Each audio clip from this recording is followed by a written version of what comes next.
Hello बेटा। आज की क्लास में आगे डिस्कशन करते हैं। जो कंडक्शन का जो थोड़ा बहुत पार्ट और बचा हुआ था वो कंडक्शन का पार्ट आगे कंटिन्यू करते हैं। देखो, बात करते हैं कंडक्शन थ्रू है cylindrical shell. Conduction through cylindrical shell.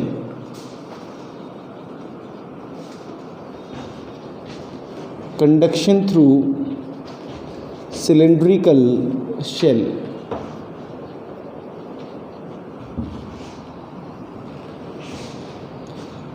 Cylindrical shell बेटा कैसे, ऐसे समझो,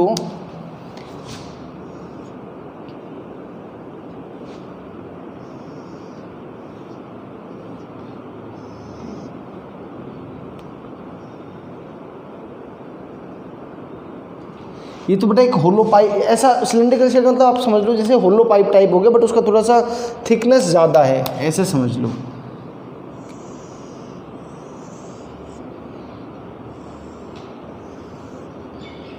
ऐसे बेटा, ये जो इतना जो पार्ट है, ये सिर्फ इतने पार्ट में ही क्या पड़ा है, कोई मटेरियल है बेटा यहाँ पे, बाकी अंदर वाला पार्ट जो है वो होलो है। तो इसको अगर मान लो, ये बेटा इसकी लेंथ क्या है, इसकी लेंथ मान लो L है, ठीक है। मैं इसको अगर यहाँ से देखूँ तो देखो ये मुझे कैसे दिखाई देगा, मुझे बेटा ये इस तरह से दिखाई देगा। ये सिर्फ इतना जो पार्ट है इसमें कंडक्टिंग मटेरियल प्रेजेंट है, इसमें कंडक्टिंग मटेरियल प्रेजेंट है बेटा। ये इसका जो इनर रेडियस है वो इनर रेडियस A मान लेते हैं, आउटर रेडियस B मान लेते हैं बेटा, और ये जो मटेरियल जो है इसकी थर्मल कंडक्टिविटी K मान लेते हैं।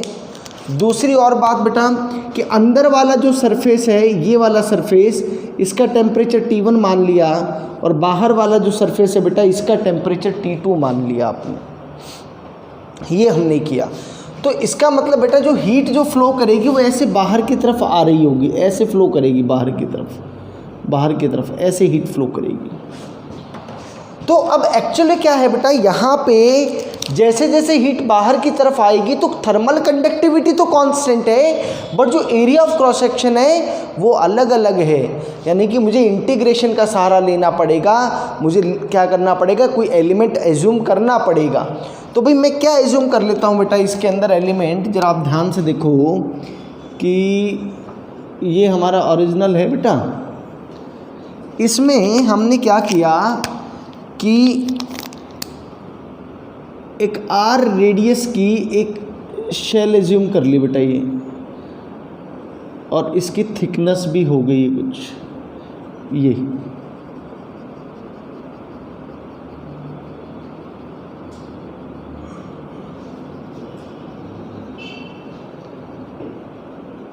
ये शेल एज्यूम कर ली बेटा। इस शेल का जो रेडियस है वो स्मॉल r मान लिया बेटा, और इसकी जो विड्थ है, जो मोटाई है, वो dr मान लिया बेटा।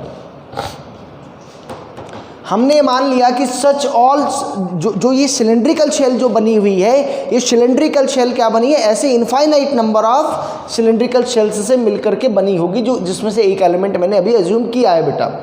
उस एक, अच्छा, और ऐसे जितनी भी जो एलिमेंट्स होंगे बेटा, they all are connected end to end, एक के बाद एक कनेक्टेड। आप सोचो कि हीट सबके थ्रू क्या होगा, सेमी फ्लो करके जा रहा होगा, तो ये सब कैसे कनेक्टेड होंगे बेटा, they all are connected in series, सब सीरीज के अंदर कनेक्ट होंगे।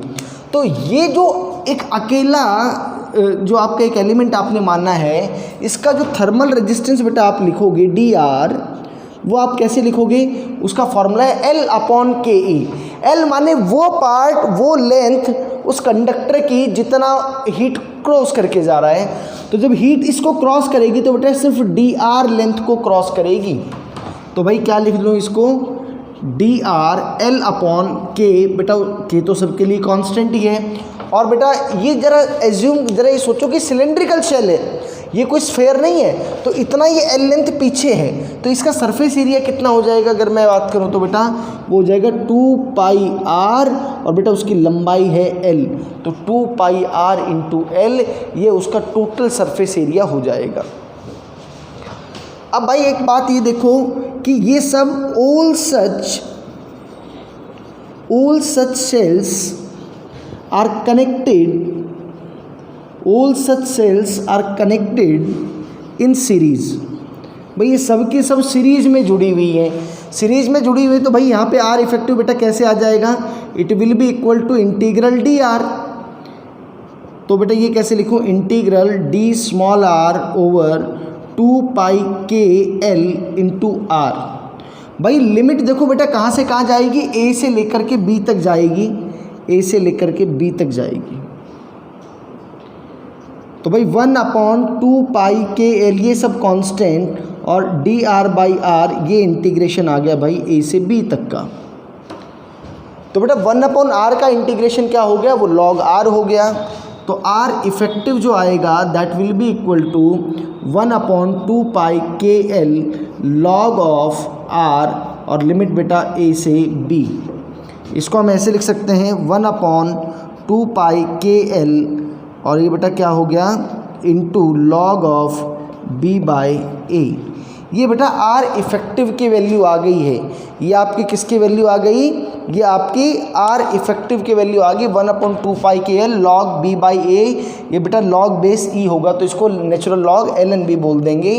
और अब भाई अगर मैं बात करूं आपको हीट फ्लो कैलकुलेट करना हो तो इनर का temperature T1, outer temperature T2 divided by r effective. बेटा r इफेक्टिव आप निकाल चुके हैं तो हीट फ्लो की वैल्यू आ गई आपके पास T1 minus T2 divided by 1/2 pi K L log base e b by a, यानी कि outer radius divided by inner radius, ऐसे बेटा। और आप चाहो तो इसको ऐसे लिख सकते हो 2 pi K L T1 minus T2 divided by log base e b by a। तो बेटा ये जो सिलेंड्रिकल जो शेल है, सिलेंड्रिकल शेल के केस में ये तो आपका हीट करंट आ गया है और ये आपका आर इफेक्टिव आ गया है। सवाल दोनों ही टाइप से पूछा जा सकता है, हो सकता है कोई इतना बड़ा सवाल ना पूछे, सिर्फ आपसे क्या पूछ ले बेटा इस केस में आर इफेक्टिव ही पूछ ले, हो सकता है कि सिर्फ हीट पूछ ले। तो आपको दोनों चीज़ आनी चाहिए, हीट पूछ लेगा तो दोनों ही पार्ट करने पड़ेंगे। चलो बेटा अब इसमें करते हैं कि अगर बेटा इस तरह के मल्टीपल सिलेंड्रिकल शेल्स हो तो क्या करेंगे। देखो बेटा अगर आपकी क्या होती हैं मल्टीपल सिलेंड्रिकल शेल्स तो फिर कैसे करेंगे उस तरह के क्वेश्चन को, ये देखते हैं बेटा।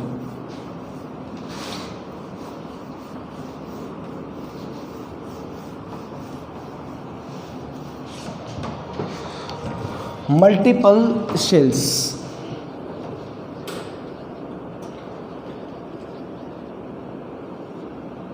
ऐसे समझो बेटा इसको,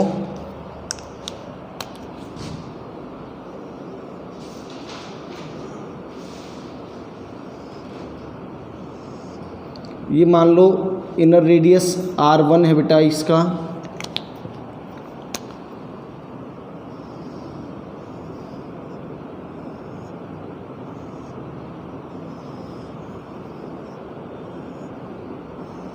देखो इस तरह से शेल चल रही है बेटा।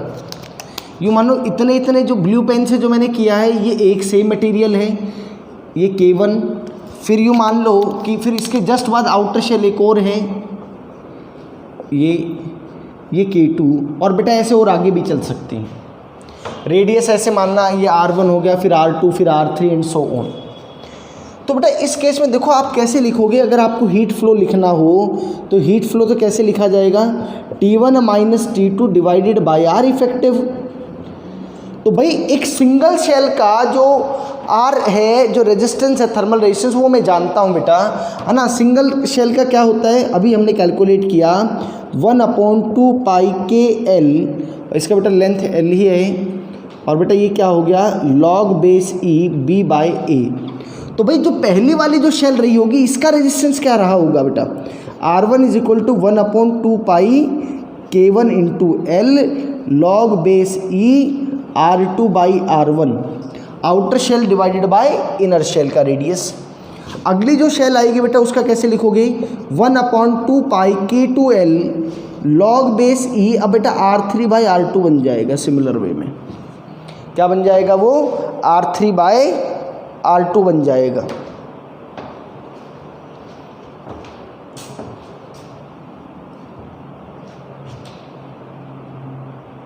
एक सेकेंड ठीक है, क्या बन जाएगा बेटा, R3/R2। तो भाई यहाँ से हम हीट कैसे लिख देंगे बेटा, H is equal to T1 minus T2 over भाई टोटल रेजिस्टेंस यहाँ क्या बनेगा बेटा, R1 प्लस R2। R1 और R2 की वैल्यू आ चुकी है, ये हम यहाँ सब्स्टिट्यूट कर देंगे और सॉल्व कर लेंगे। इस तरीके से बेटा जो मल्टीपल जो है, इसमें कोई डायरेक्ट क्वेश्चन बेटा जो करवाया है इसी तरह का आ सकता है, कोई न्यूमेरिकल आने के तो बहुत कम चांसेस हैं किसी भी एग्ज़ाम के अंदर।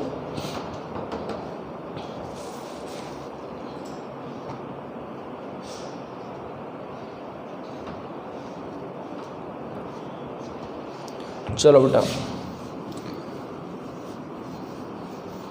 Next topic is growth of ice on A lake. वो भी बेटा कंडक्शन प्रोसेस के थ्रू होता है, बहुत मज़ेदार कंसेप्ट है, ज़रा सीखते हैं। Growth of ice on lake.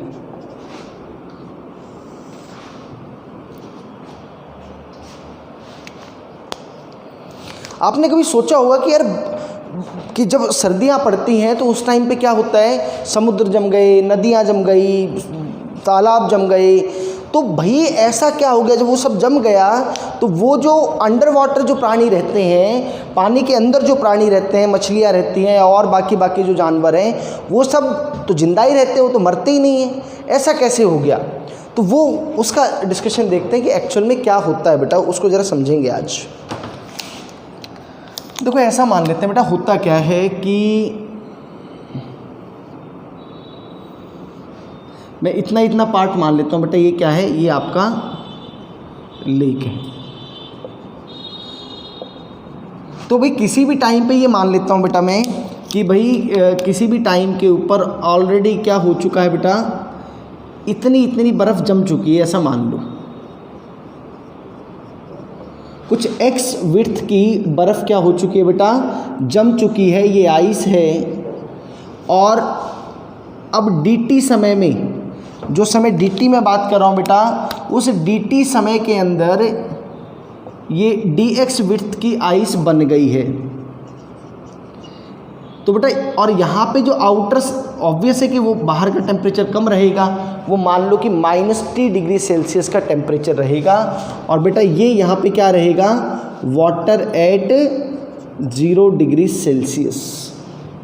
तभी तो क्या होगा, जस्ट बर्फ़ जमने वाली होगी बेटा, वाटर एट 0 डिग्री सेल्सियस। आप देखो कि फेस चेंज भी हो रहा है, क्या हो रहा है बेटा, फेस चेंज भी हो रहा है।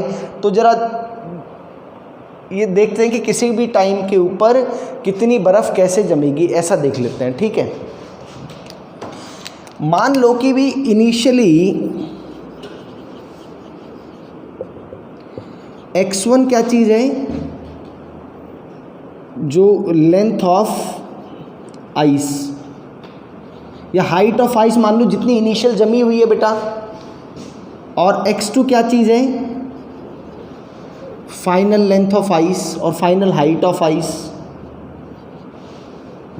तो एक्चुअल में होगा क्या बेटा कि यहाँ से देखो एक्चुअल में क्या होने वाला है कि यहाँ से हीट जाएगी ऊपर की तरफ, ये हीट जाएगी बेटा, और ये यहाँ पे आइस की स्लैब बनी हुई है, यहाँ पे क्या बनी हुई है, ये आइस की स्लैब बनी हुई है। तो बेसिकली होगा क्या कि यहाँ से जब वो हीट लॉस करेगा तो ये टेम्परेचर कम हो जाएगा, और टेम्परेचर कम होगा तो उस केस में बर्फ़ जम जाएगी, ऐसा होने वाला है, ठीक है।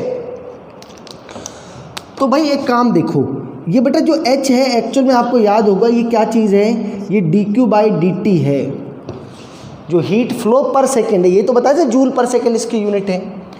तो भाई उस dq/dt को हम कैसे लिखें, k ऑफ आइस, ये तो फॉर्मूला है, Ka θ1 - θ2 वाला फॉर्मूला बेटा। तो देखो क्या लिखूँ, k इसका एरिया ऑफ क्रॉस सेक्शन बेटा A मान लो, A area of cross section है। यहाँ का टेम्परेचर बेटा कितना है, यहाँ की अगर मैं बात करूँ तो टेम्परेचर है आपका 0 minus of -3 degree Celsius divided by, अब बात करें बेटा तो ये कितनी लेंथ को क्रॉस करके जाने वाला है, ये एक बात करेंगे कि कितनी लेंथ को क्या करेगा, ये क्रॉस करके जा रहा होगा, ये एक बात देख लो ज़रा, ठीक है। तो वो कितनी टोटल लेंथ इसकी कितनी है बेटा, टोटल लेंथ तो इसकी x है, तो कितनी लेंथ को क्रॉस करके जा रहा होगा, वो x लेंथ को क्रॉस करके जा रहा होगा। टोटल है ना, यहाँ से यहाँ तक जा रहा है ना बेटा, आपको टोटल लेंथ कितनी चलनी होती है, यहाँ से चले और हीट यहाँ तक पहुँच रही है, तो कितनी लेंथ चले आप, x लेंथ चले। चलो भाई अब मैं क्या लिख दूँ बेटा, डी क्यू बराबर के आइस ए इंटू ये बेटा टी टेम्परेचर हो गया डिवाइडेड बाई एक्स और डी टी। अच्छा एक काम करो, ये कंफ्यूज मत होना बेटा, ये समय है और ये टेम्परेचर है, ये समय है और ये बेटा टेम्परेचर है, तो कन्फ्यूज़न नहीं होनी चाहिए आपको किसी भी तरह की। चलो बेटा अब ये डी क्यू जरा आप बात करो, ये डी क्यू क्या हीट है बेटा, डी क्यू वो हीट है जो इस थिकनेस ऑफ आइस को बनने में लगी और यहाँ पे फेस चेंज हुआ। तो बेटा मुझे लगता है इस डी क्यू को पता है क्या लिख देना चाहिए, mass into latent heat of fusion, mass into latent heat of fusion, ये बराबर होगा किसके, के ice A into T divided by x D T, D T is the समय। तो बेटा मास कैसे लिखूं, इतना इतना मास जमा है, इतना इतना मास जमा है, इसका कितना मास है ये देखना पड़ेगा बेटा। तो कैसे लिख दूं जरा इसको, इसका मास बेटा कैसे लिखा जाएगा, आप ज़रा देखो कि इसका एरिया ऑफ क्रॉस सेक्शन जो है वो कितना हो जाएगा, इसकी भी मोटाई तो dx है, इसकी मोटाई तो बेटा कितनी है dx, और इसका एरिया ऑफ क्रॉस सेक्शन हमने कितना लिया हुआ है, आप देखो कैसे लिख सकते हैं, density is equal to mass upon volume, आप ऐसे लिखते हो। तो मास को कैसे लिख दोगे, डेंसिटी इंटू वॉल्यूम वाली फॉर्मेट में आप इसको लिख सकते हो। तो डेंसिटी तो बेटा मान लो कि इसकी डेंसिटी रो है, और वॉल्यूम कैसे लिखोगे, A into D x, density of ice into A area जो दे रखा था आपको, इंटू जो ये मोटाई है dx, into latent heat of fusion बराबर K ice A T by x D T. इस a से तो ये a कैंसिल आउट हो गया बेटा, ये क्या बन गया, rho into latent heat of fusion x dx बराबर के आइस टी, और ये हो गया बेटा डी टी। इसको इंटीग्रेट कर दो बेटा, मान लो t इक्वल टू 0 पर कितनी विड्थ जमा थी बेटा, x1, किसी भी टाइम t पर कितनी विड्थ जमा हो गई, वो x2 जमा हो गई। अब भाई इसको सॉल्व कर लेते हैं, देखो rho of latent heat of fusion, ये बेटा क्या हो जाएगा, x dx का इंटीग्रेशन x² बाई 2 x1 से लेकर के x2 बराबर K ice into temperature T और इंटू टाइम T। तो ये बेटा देखो कितना आ गया, rho LF by 2 x2 square minus x1 square is equal to K ice capital T by T। और बेटा यहाँ से आप समय निकालना चाहो तो समय की वैल्यू कैसे आ जाएगी, रो LF x2 square minus x1 square divided by twice of के आइस इंटू टेम्परेचर T। तो अगर x1 से x2 आपको आइस जमानी है बेटा, तो उसके लिए आपको इतना समय लगेगा, T is equal to rho LF x2 square minus x1 square by 2 into K ice into T। ये बेटा आपको टोटल समय लगने वाला है इस केस में, ये आपको टोटल समय बेटा लगने वाला है आइस में। तो अब आप बात करेंगे कि सर ये तो ठीक है, ये तो भी सवाल कर लेंगे, न्यूमेरिकल कर लेंगे, डेरिवेशन आ गया। वो जो जिससे बात शुरू की थी कि वो प्राणी कैसे जिंदा रहते हैं, ज़रा उनकी बात करते हैं बेटा। जैसे जैसे बेटा ये विड्थ बढ़नी शुरू होती है तो बेसिकली होना क्या शुरू होता है, देखो विड्थ बढ़नी शुरू हो गई तो जो के है आइस का, के आइस का बहुत ज़्यादा होता है, तो उस केस में अब समय ज़्यादा लगना शुरू हो जाएगा आपको किस चीज़ में, आइस को जमने में। एक्चुअल में ये होना शुरू हो जाता है बेटा। तो एक टाइम ऐसे आ जाएगा कि बहुत कम अमाउंट ऑफ हीट यहाँ से वहाँ बाहर जा रही होगी, क्योंकि अब ये जो आइस स्लैब है ना, इसका बेटा के बहुत ज़्यादा होता है ना। आप यह समझोगे कि इसकी रेजिस्टिविटी बहुत ज़्यादा होती है, के बहुत ज़्यादा नहीं, इसकी रेजिस्टिविटी, थर्मल रेजिस्टिविटी बहुत ज़्यादा होती है। ये अलाउ नहीं करती यहाँ से वाटर से वहाँ पे हीट को जाने में, और वो हो भी रहा होता है तो बहुत धीरे गति से हो रहा होता है। वो बहुत धीमी गति से होता है बेटा।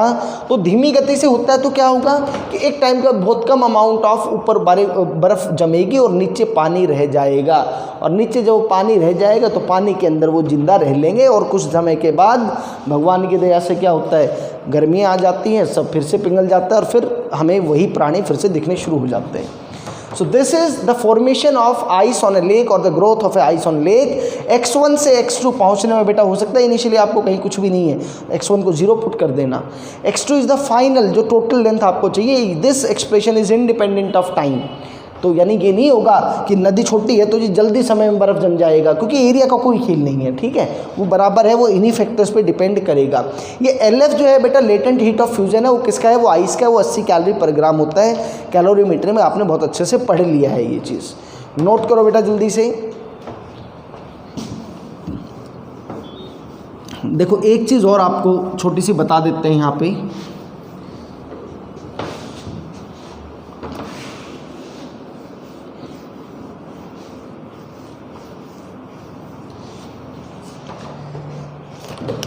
कि भाई जो डेंसिटी ऑफ वाटर है ना,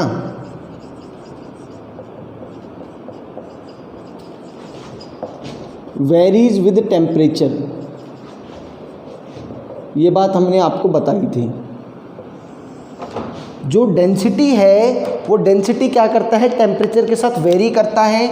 आपने बेटा वो जो डेंसिटी पढ़ी है ना, देखो ये एक्चुअल में ये ग्राफ बनता है डेंसिटी वर्सेस टेम्परेचर का। अगर मैं बनाऊँ ये बेटा डेंसिटी और ये टेम्परेचर, तो आपने बहुत अच्छे से सुना होगा ना कि 4 डिग्री सेल्सियस के ऊपर एनॉर्मलस एक्सपेंशन होता है किसका, वाटर का। उसका चक्कर क्या है कि जो 4 डिग्री सेल्सियस पे है ना बेटा, जो आपका वाटर है ना उसकी डेंसिटी मैक्सिमम होती है। Water has maximum density at 4 degree Celsius. तो बेटा जो डेंसिटी होती है ना 4 डिग्री सेल्सियस पे वाटर की, वो कितनी होती है, 1000 किलोग्राम पर मीटर क्यूब। तो ये 4 डिग्री सेल्सियस वाले ही हम प्रैक्टिकल जो फॉर्म है उसमें हम लेते हैं बेटा। डेंसिटी अगर बेटा बढ़ गई है तो उसके कॉरस्पॉन्डिंग 4 डिग्री सेल्सियस पे वॉल्यूम घट भी जाएगी। वॉल्यूम और टेम्परेचर का अगर आप ग्राफ बनाओगे तो बेटा फिर वो ग्राफ इस तरीके का बनेगा।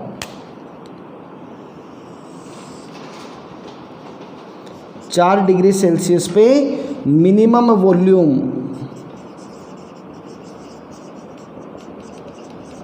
Minimum volume at 4 degree Celsius. तो कई बार इस ग्राफ पे सवाल आ जाता है, तो ध्यान रखना है कि 4 डिग्री से कम पे क्या होगा, 4 डिग्री से ज़्यादा पे क्या होगा। 4 डिग्री से कम करते लाओगे तो डेंसिटी बढ़ती जा रही है, 4 से बढ़ाओगे तो भी सॉरी वॉल्यूम बढ़ती जा रही है, वॉल्यूम की बात थी, और यहाँ पे डेंसिटी दोनों तरफ घटती जा रही है। So this is the variation of density and volume of water with temperature बेटा। 4 डिग्री सेल्सियस के ऊपर उसका एनॉर्मलस एक्सपेंशन होता है। चलो बेटा आगे और सवाल करते हैं।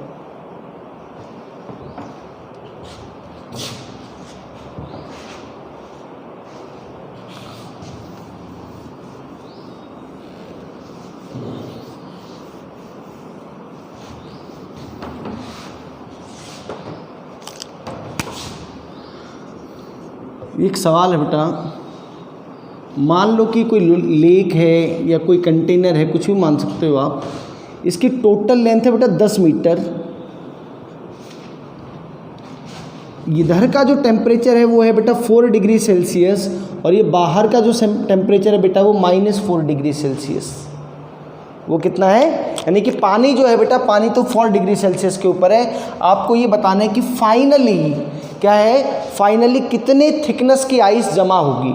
तो मैं कहता हूँ भाई चलो फाइनली ऐसा मान लो कि सर ये इतने पार्ट की आइस बन जाती है आपकी, इतना ये एक्स लेंथ मान लिया, ये मैंने मान लिया ये आइस बना हुआ है। तो बेटा ये लेंथ जो है आपकी वो कितनी बच जाती है, वो 10 - x बच जाती है, वो 10 - x बच जाती है। तो भाई देखो यहाँ से इधर कितनी हीट जाएगी, मान लो H1 जाएगी, और इधर हीट H2 जाएगी, ठीक है। तो एक्चुअल में क्या होगा कि फ्रीजिंग कब ख़त्म हो जाएगी, freezing stops when H1 becomes equal to H2 बेटा, जब H1 और H2 दोनों बराबर हो जाएंगे तो उस केस में बेटा क्या हो जाएगा, उस केस में आपका जो फ्रीजिंग है वो रुक जाएगी बेटा, वो फ्रीजिंग क्या होगी, रुक जाएगी। तो ज़रा यहाँ से यहाँ तक के लिए H1 की वैल्यू ज़रा आप लिखो, तो बेटा क्या लिखूँ, K water, K into area of cross section A मान लो बेटा। तो यहाँ से वहाँ तक का टेम्परेचर बेटा, यहाँ का टेम्परेचर तो 4 है। अच्छा एक बात ये भी देखो कि थ्रू आउट जो हीट है वो भी सेम ही है, थ्रू आउट जो हीट है वो क्या है, थ्रू आउट हीट आपकी सेम रहने वाली है, ठीक है। अच्छा यहाँ पे जो ये आइस है बेटा, ये किस टेम्परेचर के ऊपर रहेगी, ये 0 डिग्री सेल्सियस के ऊपर रहेगी।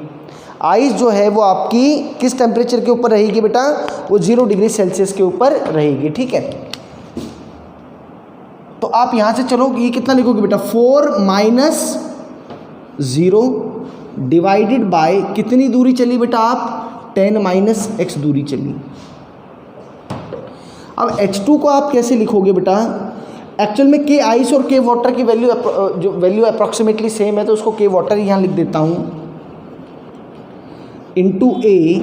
आप 0 से 0 -4 तो +4 हो गया बेटा, और ये x आप चले हो, इन दोनों का आप बराबर इक्वेट कर दो बेटा।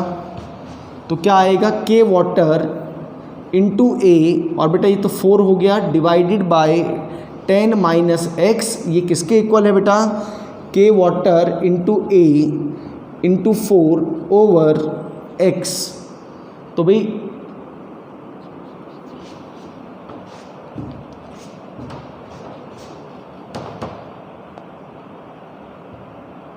अच्छा एक सेकंड बेटा, एक डेटा मैं आपको क्वेश्चन में मिस कर गया, आपको क्वेश्चन में गिवन होगा, वो चीज़ क्या गिवन है आपको, एक सेकंड के लिए गड़बड़ कर देना यहाँ पे। S2 वाले में बेटा ये K आइस आएगा, ठीक है, K आइस आएगा, K आइस और K वाटर में रिलेशन गिवन होगा, अलग अलग क्वेश्चन में अलग अलग वैल्यू आएगी। ये तो ये हो गया, ये K आइस है बेटा, ये आपका क्या है, ये K आइस है। इसको रुको मैं दोबारा से ही, चलो अभी तो ये इतना ठीक है। ये आपको क्वेश्चन में क्या गिवन है, क्वेश्चन के अंदर ये चीज़ कि K आइस जो है बेटा वो 3 टाइम्स K वाटर है, K ice is equal to 3 times K of water, ऐसा आपको गिवन है क्वेश्चन के अंदर। तो बेटा देखो क्या हो गया, ये K वाटर, देखो A से A और 4 से 4 तो ऑलरेडी कैंसिल आउट हो चुके हैं, तो K water upon 10 - x is equal to K ice is 3K water by x। तो बेटा ये 30 - 3x is equal to x, तो 4x इज इक्वल टू 30 और x is equal to 30 by 4। तो बेटा x इज इक्वल टू आ गया कितना, 7.5। अब जो भी यूनिट है वो मीटर है कि सेंटीमीटर है, वो उस फॉर्म के अंदर आपका आंसर आ जाएगा। हमने सारी वैल्यूज स्टैंडर्ड यूनिट में रखी हैं, मीटर आ गया वो। तो ये जो रिलेशन है वो बेसिकली ज़रूरी नहीं हर बार ये हो, कुछ भी रिलेशन वो क्वेश्चन में गिवन होगा वही हमें फॉलो करना पड़ेगा। बट आइडिया यही था कि भाई जितनी हीट ये है उतनी हीट वो है, सीधी सी बात है। जब बराबर हीट फ्लो करना शुरू कर देगी तब क्या हो जाएगा, आपका कंडक्शन फ्रीजिंग आपकी रुक जाएगी बेटा, नोट कर लो ये। So this is the whole about conduction. जो हीट ट्रांसफर थ्रू कंडक्शन था बेटा वो तो इतना ही था। अगला जो अपना टॉपिक है वो है कन्वेक्शन। तो कन्वेक्शन पे जो है ना क्वांटिटेटिव एनालिसिस कभी नहीं होता, माने कि उसमें न्यूमेरिकल्स कभी नहीं बनता, उसका कोई मैथमेटिकल एनालिसिस नहीं है हमारे पास, मतलब हमारे पास है, हमारे सिलेबस में नहीं है। बहुत टिपिकल, बहुत कॉम्प्लेक्स होता है, वो हमें नहीं पढ़ना है। बट कन्वेक्शन होता क्या है ये सब जरूर पढ़ना है। थ्योरेटिकल पार्ट, ओनली थ्योरी, सिर्फ थ्योरी पार्ट बेटा हमें पढ़नी है कन्वेक्शन की। देखो तो एक्चुअल में इसमें क्या होता है कि transfer of heat takes place by the actual motion of the particle, by the actual motion